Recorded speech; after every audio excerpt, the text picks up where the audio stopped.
Bonjour ou bonsoir à vous. On se retrouve aujourd'hui pour le 64e épisode de 3 minutes de culture. En ce jour, nous parlerons pour la dernière fois de la République populaire mongole. C'est-à-dire que nous verrons ici la fin de la Mongolie communiste et son passage à la démocratie. Tsedenbal, comme nous l'avons vu, accède au pouvoir en 1952, avant d'être destitué en 1984. À la tête du pouvoir, comme son prédécesseur Choibalsan, il organisera une multitude de purges.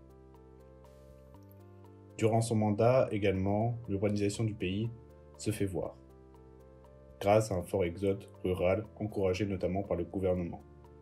Car en Mongolie communiste, comme en Mongolie d'aujourd'hui, il y a un fort ancrage du nomadisme, ce qui est une certaine barrière pour le second secteur, l'industrie, pour l'évolution du second secteur, l'industrie, qui dans celui-ci a un manque de main-d'œuvre qualifiée, et cela malgré les efforts faits dans l'éducation. Donc ils sont obligés de faire appel à des ouvriers qualifiés de d'autres pays comme les soviétiques, comme l'URSS. Autre secteur en plein essor, à côté de l'industrie, il y a le secteur de l'exploitation des matières premières, des minéraux, comme le charbon, l'or, l'uranium ou encore le cuivre. Il y a aussi, pour finir, une bonne modernisation des établissements juridiques. En 1984, après la destitution de Yumyagin Tsedenbal, Jamshgin Balkont et des alliés de celui-ci sont au pouvoir. Ils sont au pouvoir avec l'assentiment des soviétiques. Tsedenbal devenait de plus en plus autocratique. Il plaisait de moins en moins à Moscou. Du coup, ils ont changé le gouvernement et mis en place celui de Yambin Matnov. On entre ici à partir de 1984 avec en 1985 l'avènement de Gorbatchev dans l'ère de transition démocratique. Car avec la perestroïka et la glasnost mise en place en URSS, le pouvoir mongol est obligé de s'aligner et donc d'assouplir elle-même sa politique. Par exemple, elle redéfinit sa politique étrangère en nouant des liens en 1987 avec les USA.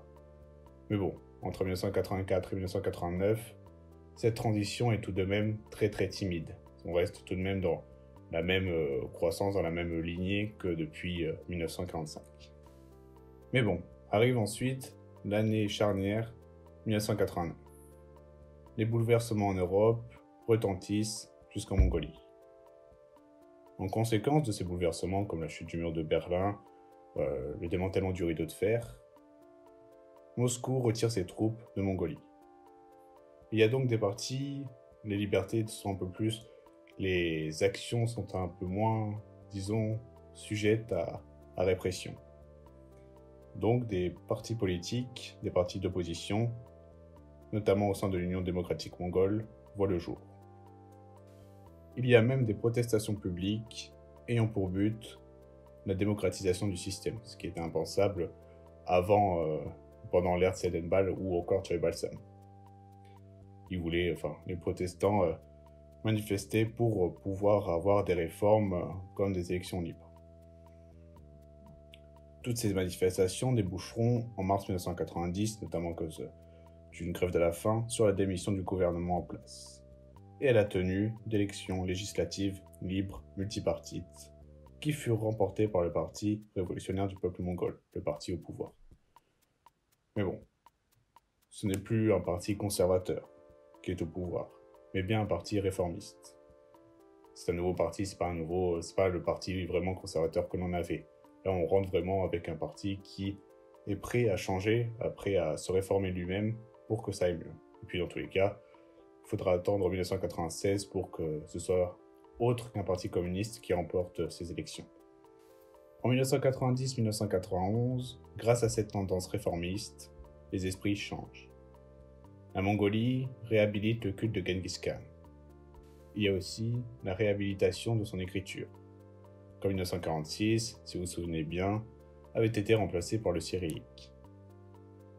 Le bouddhisme, particulièrement le lamaïsme, cesse de faire l'objet de mesures répressives. Il y a la réouverture de 130 lamaseries et plusieurs visites du Dalai Lama.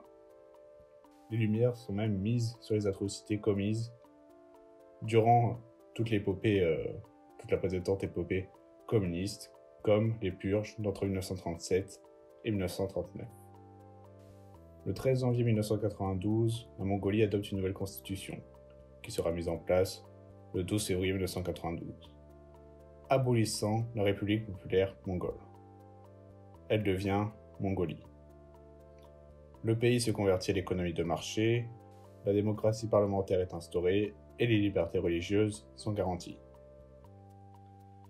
Malheureusement, toutes ces réformes sonneront le glas de l'aide soviétique. Et comme nous l'avons vu dans les précédents épisodes, celle-ci permettait de fortement soutenir l'économie mongole. Puis en plus, quand on s'ouvre à l'économie de marché, il y a quand même une certaine instabilité qui s'installe les premiers temps. Cette crise des années 90 fera connaître un grand appauvrissement de la population. Une augmentation des inégalités, c'est-à-dire par exemple les inégalités riches-pauvres, mais aussi hommes-femmes. Il faudra attendre les années 2000 pour que la Mongolie connaisse une forte croissance, notamment grâce à ses matières premières. Merci d'avoir regardé cette vidéo, merci d'avoir regardé tous ces épisodes sur la République populaire mongole. On se retrouve très bientôt pour une nouvelle vidéo, n'hésitez pas à aller faire un tour sur mon Instagram si vous voulez approfondir le sujet. Allez, tchuss!